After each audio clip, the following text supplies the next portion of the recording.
You are welcome to LFN What's Your Say?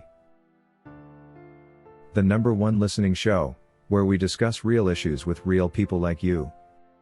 We are still featuring R. Kelly. While R. Kelly stays in prison and faces the possibility of life on the inside, there are so many people and corporations who have made millions from riding on his back. It turns out R. Kelly was a very generous musician who gave away so much, and the opportunists did not hesitate to take advantage of this weakness. Those who managed to exploit him made off with so much of what should have been his own wealth. Companies tricked him into signing very bad contracts. At one point, his former attorney Steve Greenberg mentioned that he is not sure R. Kelly even owns I Believe I Can Fly.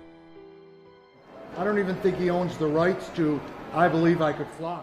Every single one of the people that came too close to R. Kelly was either seeking to get a song written by him, or was seeking to take advantage of him in one way or another. Even his own managers who could have protected him from this sort of danger were themselves targeting his money and nothing else. Barry Hankerson, for example, gained $70 million after the death of Aaliyah, who in the real sense was made by R. Kelly. It is also believed that Daryl McDavid could have done better to protect R. Kelly from legal exploitation, which he didn't do. And this allowed shrewd attorneys such as Susan Loggins, who because of her role in this was nicknamed the Settlement Factory, to take advantage of him. R. Kelly rose to fame back in the 90s after releasing some of his greatest hits such as I Believe I Can Fly, The Storm Is Over, If I Could Turn Back the Hands of Time, and many more.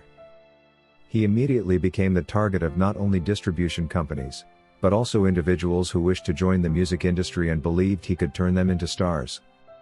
R. Kelly had become the new symbol of success in the music industry, and this attracted so many people to him. His ex-wife Andrea Lee Kelly once said in an interview that she will continue to use the name Kelly, because she felt she has worked for it her whole life. In other words, she feels she traded something to earn the name. How ironic. It's important to note that many of the artists who worked with Robert, and eventually attained successful music careers, do not have anything wrong to say about him. Kelly Price and Nivea, for example, had only good comments about Robert. But ask Sparkle the same questions and she will make you think R. Kelly is a monster. Largely because she did not attain the successful music career that she had envisaged when she was with R. Kelly. This gets me to imagine that most of the people against the R&B king are likely choosing to join the enemy because they had expectations that were never met while they were riding on R. Kelly's back. I wouldn't mind much the individuals who turned against R. Kelly, because that's naturally the way human beings operate, but when it comes to the way the corporations he made millions for dropped him, it was so heartbreaking. They acted as though the verdict had already been read. But hardly had the trial even started. How some of these rather huge decisions were arrived at, it is hard to understand. But what we know is that on one gloomy afternoon, a Cessna was seen hovering the skies of New York City with a Mute R. Kelly campaign banner, and RCA, a Sony record label, immediately responded by taking down his content and profile from their website. Those who came to Robert with no single title on their name are now spoken of all over the world.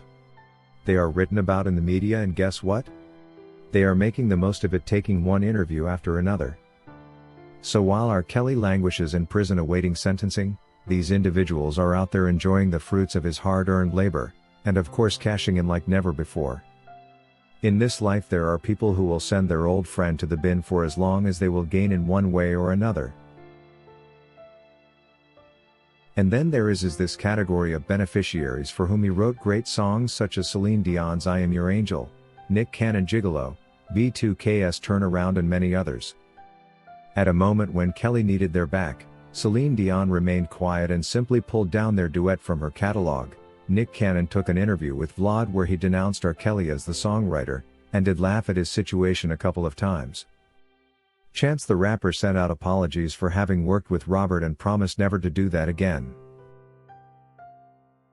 It would have been better for these guys to shut their mouths, and be quiet like they always did when they were still riding on R. Kelly's back, and pulling large crowds like Chance the Rapper did. Only Akon and Drake stood their ground and upheld Robert amidst all kind of criticisms.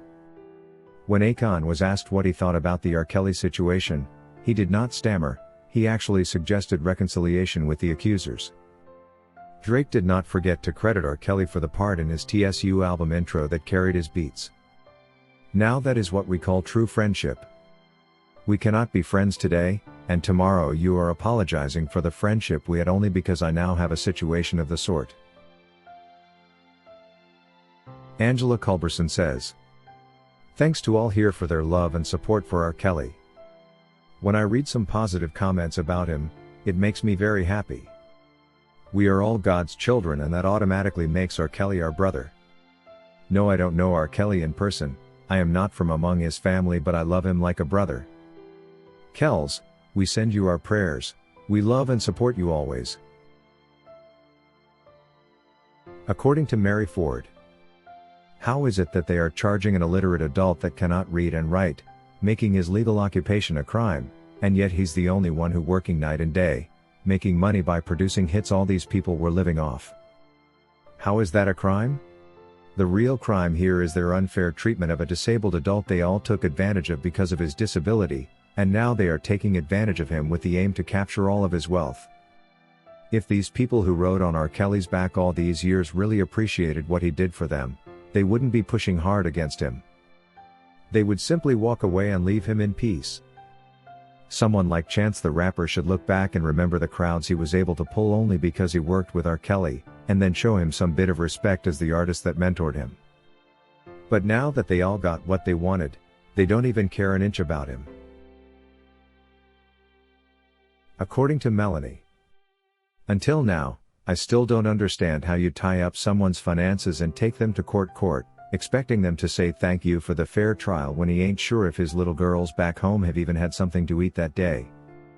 No one deserves to be treated this way. It's comparable to tying someone's hands behind them and asking them to compete in a 100-meter sprint, and expect them to say the race was fair. It's so sad that this is how they chose to treat Robert. All we can do is keep him in our prayers."